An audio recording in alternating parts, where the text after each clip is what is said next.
안녕하세요. 반갑습니다. 비트코인 뉴스팡입니다. 비트코인 올해 25만 달러 간다. 팀 드레이퍼. 달러는 10년 내에 사라질 것.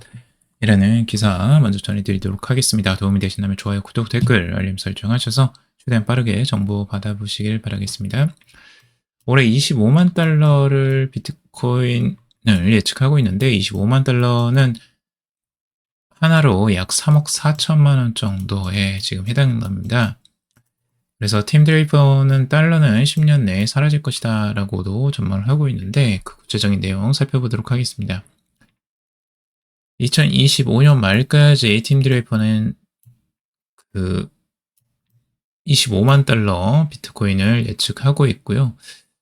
2018년도에는 비트코인이 2022년까지 약 25만 달러에 도달할 것이다 라고 팀 드레이퍼는 계속 이 예측을 했었다는 거예요. 근데 2022년에 FTX 붕괴 등으로 시장이 급락하면서 그 시점이 지나갔다라고 하고 있고, 최근 상승세를 보면 여전히 비트코인이 올해 안에 25만 달러에 이를 수 있다라고 주장을 하고 있습니다. 그러니까 한번 틀렸다는 거예요. 예전에 전망치가 틀렸습니다. 그러니까 이제 신뢰성이 조금 떨어지죠. 아무래도 팀 드레이퍼 같은 경우는 과거에도 이제 실리콘밸리 이제 벤처 투자자인데 이런 비트코인에 대한 전망들을 많이 내놓은 적이 많았어요. 근데 좀 공격적인 전망들을 많이 내놓았었고, 그래서 그게 틀리는 경우가 종종 있었죠. 너무 과감한 전망들이 많이 나와서요. 비트코인은 달러 대비 무한에 이를 수 있다라고 아주 긍정적으로 보고 있죠. 낙관적 시장 심리, 정치적 환경 변화, 기술 발전 등을 상승 요인으로 꼽고 있습니다. 10년 안에 달러는 사라지고 비트코인이 그 자리를 대체할 수 있다라고 보고 있습니다. 정치적, 규제적 요인이 이제 상승 요인이라고 여기서 보고 있는데 미국 정치권의 움직임이 비트코인에 긍정적인 영향을 미치고 있다라고 보고 있습니다. 도널드 트럼프 전 대통령이 추진하는 이 무역 정책을 언급하면서 6월 5일 트루스 소셜 비트코인 ETF가 NYSE 아스카의 상장을 신청된 점을 꼽고 있습니다. 이 ETF는 크립토닷컴이 스탁 기관을 맡을 예정이고요. 그래서 대통령이 직접적으로 비트코인 ETF를 발행하는 거예요. 이것도 참 신기한 일이죠. 그래서 이렇게 되는데 결국엔 비트코인이 안 오르겠냐 이렇게 이제 생각을 하는 거죠. 자, 이 내용도 재미있는 내용인데 지금 트럼프와 머스크의 갈등 여파로 비트코인 ETF에서 자금이 2억 7,800만 달러가 유출되었다라고 하고 있습니다. 미국의 이제 비트코인 상장지수 펀드가 5일 하루 동안 2억 7천만 달러, 약 3,700억 원의 대규모 유출이 기록됐다라고 하는데 그 이후로 이 도널드 트럼프 대통령과 일론 머스크 테슬라 CEO 간의 공개적인 갈등으로 인해서 투자자들의 불안감이 커진 것을 주요 요인으로 꼽고 있습니다. 제가 이거 보기에는 그냥 핑계예요, 핑계. 이거는 실제적으로 단기적인 핑계에 좀 불과하고 일부러 좀 누르려고 했던 그 시점이 좀 맞물리는 것 같고, 실제 이제 트럼프와 머스크 사이의 갈등은 투자 심리에 큰 충격을 주면서 시장 분위기를 탐욕에서 공포로 바뀌었다라고 하고 있어요. 서로 뭐 설전이 있었죠. 난리가 났었는데 서로 뭐 트럼프 욕하고 서로 머스크 욕하고 그러면서 막 SNS에서 공개적으로 걸어버리니까 이제 그걸 보고 이제 시끌시끌했던 거죠. 그래서 테슬라 주가가 14% 하락하기도 했었고 도널드 트럼프 미디어 주식도 8%나 하락을 했었다라는 거예요.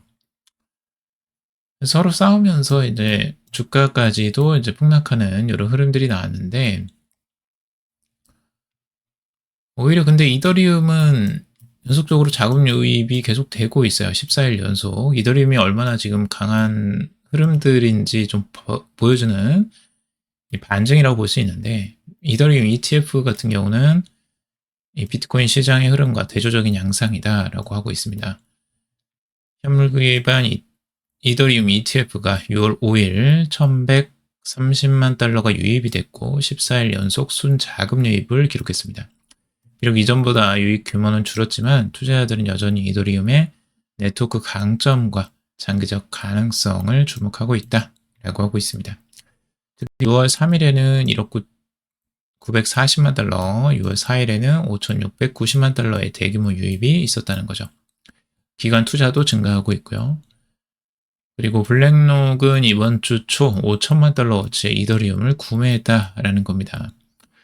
그래서 상대적으로 지금 이더리움의 유입이 강하게 일어나고 있다. 비트코인보다는 그걸 볼 수가 있고, 머스크와 지금 트럼프의 이런 이제 다툼으로 도치, 솔라나도 급락했다라는 건데, 결국에는 이제 그 앨런 머스크와 연관되어 있는 이 도치코인, 주요적으로 가장 연결이 많이 돼 있죠. 근데 실제적으로 이제 하락을 했다고 하는데요.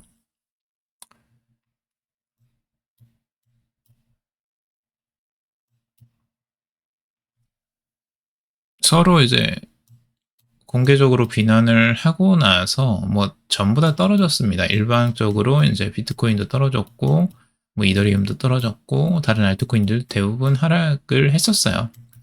그래서 이게 이제 꼭 뭐 도치코인이나 뭐 이 문제만은 아닐 수 있고, 근데 이제 조금 더 이제 도치코인은 일론 머스크와 연결성이 워낙 강하기 때문에 그 하락세가 조금 더 나왔다라고 볼 수 있을 것 같고, 그래서 뭐 에크먼은 트럼프 머스크 화해해야 된다, 화해를 막 중재하기도 하고 있습니다. 빌 에크먼 억만장자 헤지펀드 투자자죠. 그래서 이 사람이 두 사람의 미국의 이익을 위해 평화를 만들어야 된다. 이 사람도 이번에 그 트럼프를 지지를 했던 사람이거든요. 일론 머스크처럼. 근데 서로 싸우니까 이제 난리가 나니까 이것들을 화해를 중재시키려고 했던 거고. 결국에는 이제 조금씩 갈등 완화로 들어서고 있습니다. 그래서 이 트럼프 전 대통령과 일론 머스크 테슬라 최고 경영자 간 갈등이 완화될 조짐을 보이면서 테슬라 주가가 반등을 했다라고 하고 있습니다.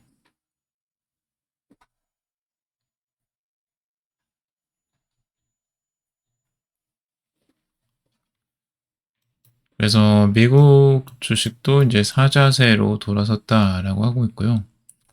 지금 이 백악관 참모진이 일론 머스크 테슬라 CEO와의 통화를 준비 중이다라고 보도가 나왔고, 이는 전날 트럼프 전 대통령과 머스크 간 공개적인 설전 이후 진행된 조치다라고 하고 있습니다. 머스크는 이제 트럼프의 정책을 거대한 허세 법안이다라고 비판을 했고, 트럼프는 이에 대해 머스크 관련 기업에 대한 정부 지원 중단을 언급하면서 강경하게, 좀 애들 싸움 같은 느낌 아니 너무 들지 않아요?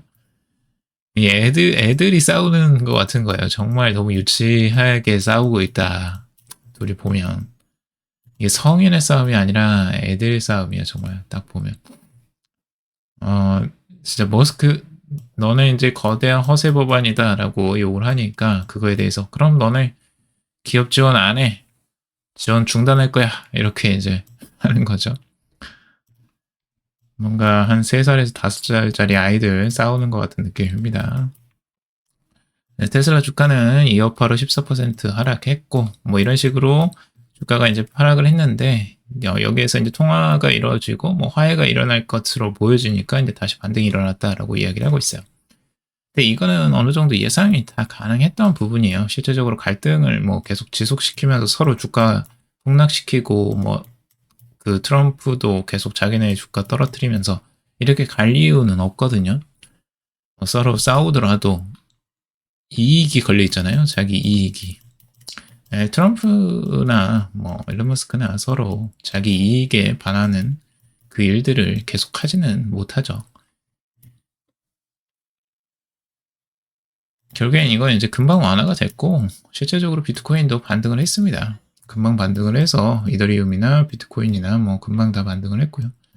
뭐 리플도 반등, XRP도 반등하고 도지코인도 반등하고, 다 하락한 부분을 거의 다 다시 메꿔버렸어요. 비트코인 같은 경우는. 그래서 이런 것들이 뭐 이제 큰 의미가 없는 부분이라고 제가 말씀을 드렸는데, 결국엔 단기적으로 이렇게 움직이는 것들은 오히려 기회일 수 있어요. 싸게 살 수 있는 기회. 싸게 살 수 있는 기회이고 이런 것들에 너무 이제 흔들리실 필요가 없습니다. 이런 큰 뉴스도 아니에요. 이런 것들은 그냥 자잘자잘한 뉴스고 이런 것들을 통해서 만약 가격이 폭락한다? 그러면 아주 좋은 기회죠. 좋은 기회.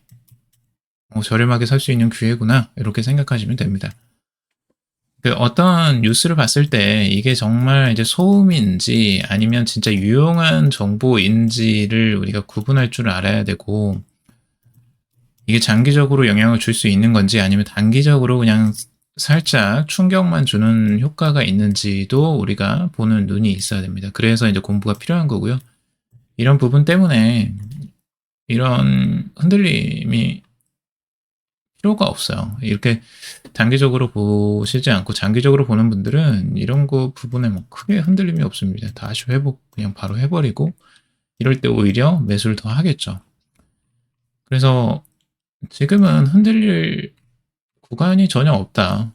계속 이제 사고 있고 고래들도 계속 사고 있고 개인들만 지금 투자에 관심이 없고 너무 좋은 시장이에요. 지금 시장 상황은 나쁠 게 거의 없습니다. 오히려 조정 잘 나와주고 있고 그래서 건전하게 지금 조정이 계속 나오고 있다라는 거. 그래서 이런 시장 흐름에서 만약에 단기적인 이런 조정세가 나오더라도 편안하게 그냥 기회가 있구나. 다시 또 매수하면 되겠구나. 이렇게 조금씩 우리는 그냥 모아가자. 뭐 이런 식으로 생각하시면 훨씬 더 마음 편히 투자를 하실 수 있을 거라 생각이 듭니다. 그리고 요것도 말씀을 드릴 만한데, 제가 레버리지 쓰지 말라고 말씀을 항상 드리잖아요. 레버리지, 고도한 레버리지 베팅 때문에 이번에 하락이 나왔다라는 주장도 있어요. 분석가 슈퍼비트 코인브로라는 사람은 가격 급락이 레버리지를 남용한 투자자들에 의해 촉발됐다라고 진단을 하고 있습니다. 특히 이 과정에서 하이퍼 리퀴드 주요 투자자로 알려진 제임스 윈이 1억 달러 이상의 손실을 입었다라고 하고 있어요. 실제 이게 10만 3천 달러 선 정도에 지금 이게 걸려 있었는데 10만 3천 달러 아래로 내려가면 청산이었어요. 근데 아마 지금 청산이 됐을 거예요. 지금 이 가격 아래로 내려왔었죠. 그래서 그 이하로 내려오면서 청산을 시킬 거라고 제가 한번 말씀을 드렸었죠. 청산시키고 분명히 갈 것이다. 네, 청산이 됐어요. 결국에는 청산이 됐고 그 가격대 이하로 그냥 내려와 버렸거든요. 근데 재미난 건 그 내려왔다가 다시 또 올려버리잖아요. 이렇게. 그러니까 지금 제임스 윈이나 이런 사람들은 너무 좋은 먹잇감이에요. 그러니까 공개적으로 이렇게 자신이 부채를 지고 레버리지를 썼다라는 걸 공개적으로 지금 자랑을 하면서 자기가 지금 투자 수익률이 뭐 이만큼이다. 나는 뭐 1,000억을 벌었다. 이렇게 이제 자랑을 하게 되면 그걸 노리는 세력들이 있을 수밖에 없어요. 그리고 그 세력들은 이것들을 가만히 놔두지 않죠. 절대. 이 사람이 1,000억을 번 거 2,000억 벌게 만들어주지 않을 거라는 걸 명확하게 알 수가 있어요. 그래서 제가 말씀을 드렸던 게 분명히 그 이하로 떨어뜨리고 갈 것이다 라고 말씀을 드렸던 거예요. 세력은 절대 이 레버리지 가만 놔두지 않는다. 그래서 요거 다 털고 가야지 이제 홀가분하게도 갈 수가 있거든요. 그래서 이런 세력들은 절대 이런 수익을 절대 주지 않을 것이다 라고 했던 거죠. 그래서 투자자들은 이제 과도한 레버리지를 이용해서 황소를 함정에 빠뜨리는 경우가 종종 있다라고 하고 있어요.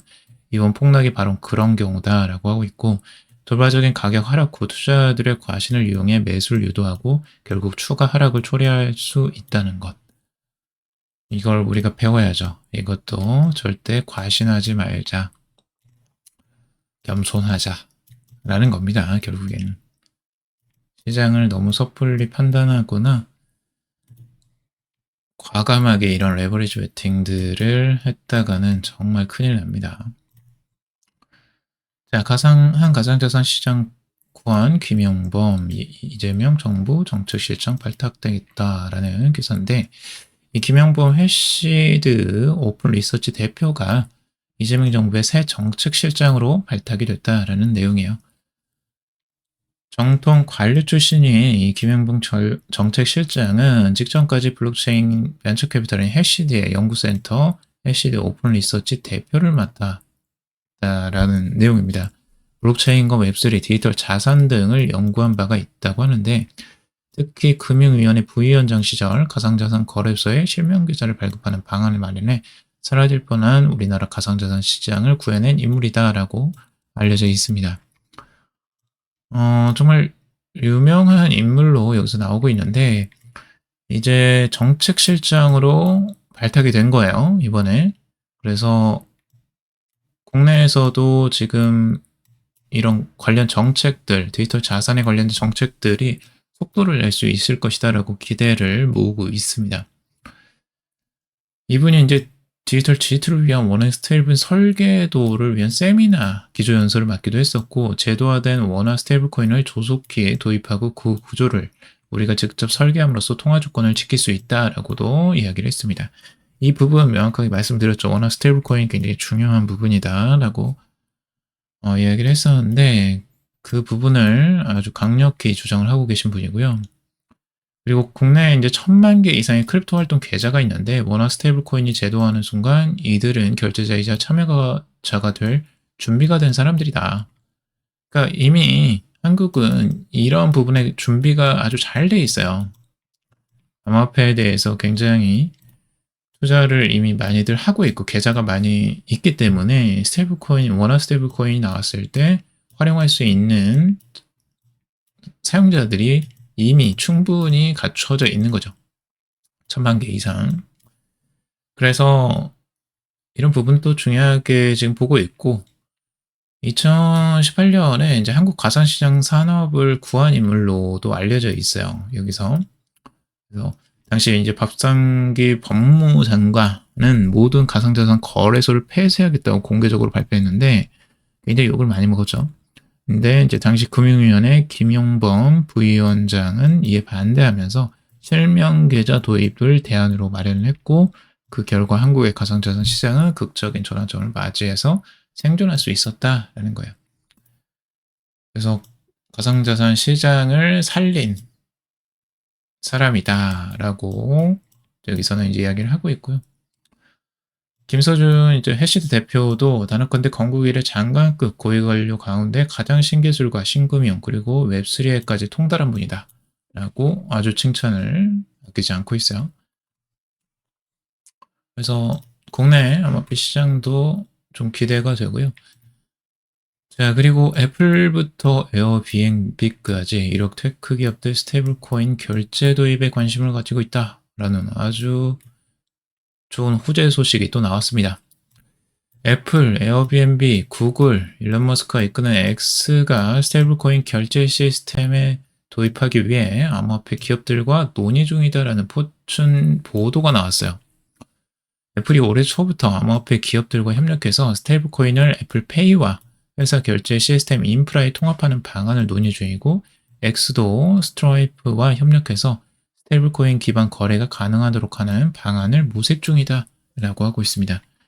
에어비앤비는 비자와 마스터 같은 이 신용카드 네트워크에 지급하는 수수료를 줄일 수 있는 방안으로 스테이블 코인을 주목하고 있다라고 이야기를 하고 있습니다. 그러니까 굳이 이걸 스테이블 코인을 사용해야 되느냐라고 이제 생각하실 수 있는데 일반 소비자 입장에서는 뭐 카드를 쓰든 스테이블 코인을 쓰든 뭐 크게 차이가 안 느껴질 수 있는데 실제 이제 이런 기업들이나 이제 판매자 입장에서는 카드 수수료가 꽤 나갑니다. 카드 수수료가 꽤 커요. 이게 뭐 1, 2%만 해도 매출의 1, 2%만 해도 어마어마한 양이거든요, 이게. 그래서 자영업자들도 이제 카드 수수료를 중요하게 생각하는데 이런 기업들이야 얼마나 더 중요하겠어요. 그래서 실제 이 카드 수수료를 스테이블 코인으로 이제 만약 바꿨을 때 그 수수료가 확 줄어들기 때문에 엄청난 수익을 얻을 수가 있어요. 그러니까 기업이 이걸 마다할 이유가 없죠. 결국에는 스테이블 코인으로 엄청나게 돌리려고 할 거예요. 수수료를 아끼고 실제 그 영업이익에 굉장히 큰 도움이 되기 때문에 스테이블 코인은 대세가 될 겁니다. 기업에서 결제 수단으로서. 그래서 이런 부분들은 아주 그 암호화폐 산업 자체도 활성화에도 도움이 되고, 이렇게 스테이블 코인을 쓰게 되면 결국에는 암호화폐에 익숙해지게 되잖아요, 사람들이. 그래서 스테이블 코인은 결국엔 다른 코인들, 비트코인이나 알트코인들에 들어올 수 있는 자금이 준비 자금이 될 수 있다. 그래서 더더욱 중요한 요인이다라고 볼 수 있는 겁니다. 암호화폐 산업이 이제 갑자기 미국 정치의 중심에 섰다라는 내용인데요. 이 정치적인 이유들도 굉장히 한몫을 하고 있어요. 여기서 이제 파키스탄과 지금 트럼프 간의 거래들이 나오고 있는데, 지금 월드 리버티 파이낸셜과 지금 파키스탄이 이제 제휴를 맺었다라는 겁니다. 디지털 자산 산업 진흥을 위해서. 파키스탄이 최근에 이제 암호화폐 위원회를 설립하고 암호화폐 투자를 굉장히 열심히 하고 있어요. 그러면서 지금 월드 리버티 파이낸셜이라는 이 트럼프의 회사와 제휴를 맺은 거예요. 파키스탄은 정치적으로도 이용을 하고 지금 암호화폐 산업을 진흥하는 디지털 자산 산업을 키우는 데에도 도움이 되기 때문에 이런 전략을 가져가는 거죠.